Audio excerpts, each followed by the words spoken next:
What's shaking and bacon, diecast viewers? Oh god, did I really just say that? Jesus Christ. Let's take that again. What's going on, guys? This is OBB, the diecast news guy, bringing you guys with another NASCAR Authentics diecast review for wave number 6. I was gonna say 6 in Spanish, but I don't want to piss people off. Just kidding though. But today it's gonna be on a very basic. Apparently I can't talk English today. Maybe I should do Spanish after all. Ole. But anyways, guys, today we'll be doing a NASCAR diecast review, and it's going to be on a card that I heavily criticized in Wave 6, but I did not realize that this car is actually an exclusive. So, this is the second time we got an exclusive for this driver this year, along with this PPG car. This is Brad Keselowski and his 2020 Alliance Truck Parts Ford Mustang for Team Penske.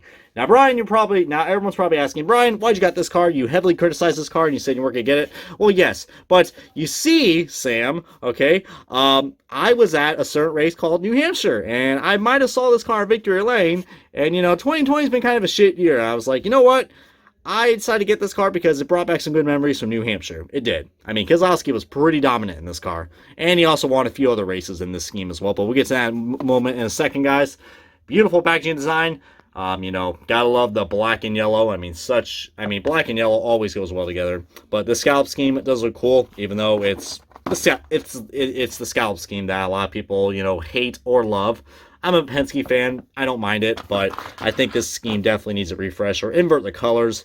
I know they did in 2014, but it's time for this paint scheme to change. But we'll get on to this many more as we're going to start off this NASCAR Authentics diecast review for Brad Keselowski's 2020 Alliance Truck Parts for the Mustang. Alrighty, ladies and gentlemen, we got this diecast out of its box, and before getting started on this NASCAR Authentics diecast review, we're going to be looking at the little accessory that comes with this, and what do you know, it's not a sticker, it's actually Brad Keselowski's little magnet right here, so I am a big fan of magnets. They do have a little more quality to them than the stickers. They don't shrivel up and shit, but hey, pretty cool, but very basic looking magnet right here. I mean, we don't have the Alliance Truck Parts logo on here, but I do like how the scallop scheme is incorporated in this magnet. I think it does look quite well. So, really good choice right there for the magnets. But now back to the diecast. This is, the basic scallop scheme that, we've all noticed for quite a while. I mean, this scheme has not changed for the last few years. I mean, not as long as Joey Logano's shell car, but it's skinny up there, guys. It is, but I mean, it looks pretty cool in the Ford Mustang mold. I mean, we have not had this car released in NASCAR Authentics, I think, since, I want to say, 2017 or 16, I think. It's been quite a while. So, I mean, as you guys know, the Ford Mustang mold came out, almost 2 years ago, all right? If you want to count, this diecast season, so it does look better on the Ford Mustang mold, I will admit it. That big ass spoiler, like Dale Jr. says, is just beautiful. But yeah, I mean, this car, finally broke some curses. There was a little rumor going on. Kyle Busch drives a pedigree car, he always crashes. Well, before he won in these two races, which were at New Hampshire, which I was at, and the second Richmond race, Brad Keselowski did not really run this well in this car. I think I remember the last time the Alliance car went back to Victory Lane was with Sam Hornish Jr.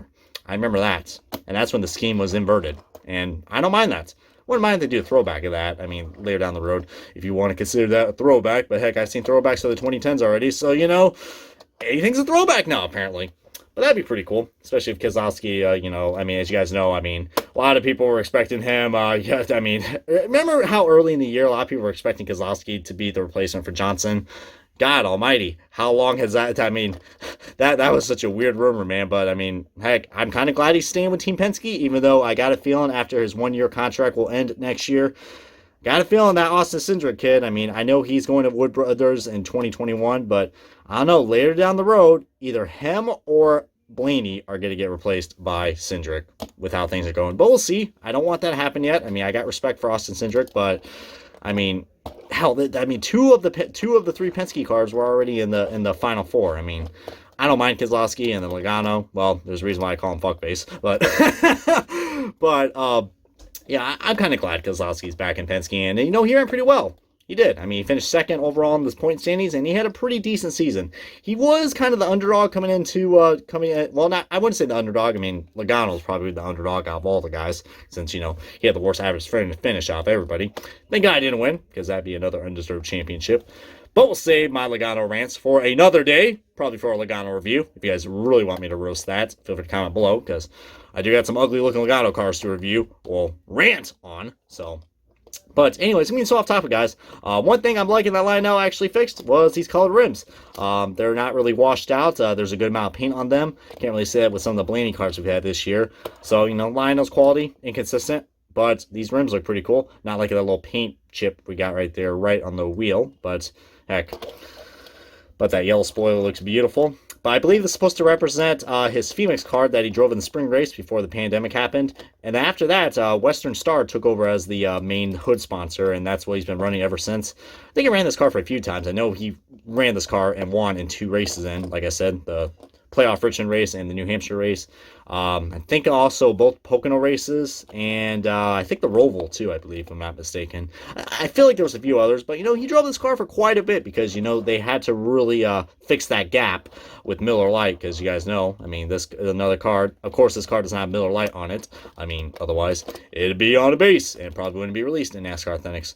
But hey, whatever though. But it is a beautiful diecast, I will admit it. But now time to do the side-by-side comparison. Not really be the best comparison since this scheme looks pretty much exactly similar. I mean, there is less scallops. But yeah, here's his 2016 or 17 car from what I see. I believe 2016, because 2017 is when we had the Monster Energy sponsorship. So yeah, 2016.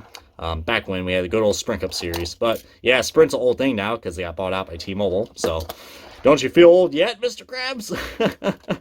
But loving the squarish, body style of the Ford Mustang. Looks a lot more meaner in my opinion. Well, no, I mean, yeah, the Fusion does look meaner. This one looks a little more sadder and meaner, if you know what I mean. Like, you better not mess with Brad. Good old horse face. But yeah, really do like the slot. And I just realized they took out the Shell logo right here. They don't have the Shell logo anymore. So I don't know if Logano's got that full commitment with them now. But yeah, quality-wise, I still think it's a little bit better on the 2016 models. You can tell we back in the good old days, NASCAR. Thanks, we actually had window banners, but they got cheap, and you know that's what we get for $5 quality now.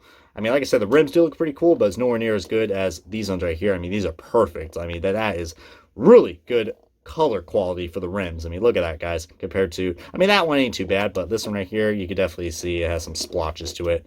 But Lionel remains to be inconsistent, and yep, that's what we just got roast on. One thing I do like about also the Ford Mustang is the color spoiler. I mean, I think they switched it in 2017, I think, but that color spoiler just really makes this paint scheme really pop out. And yeah, the scallops are a little more thicker, and we don't have any scallops on the front. As you can see, they got rid of that on this one. I think they did for the 2020 and 2019 cars. But yeah, I mean, very, very similar diecast. But I would recommend picking it up if you are a big Brad Keselowski fan.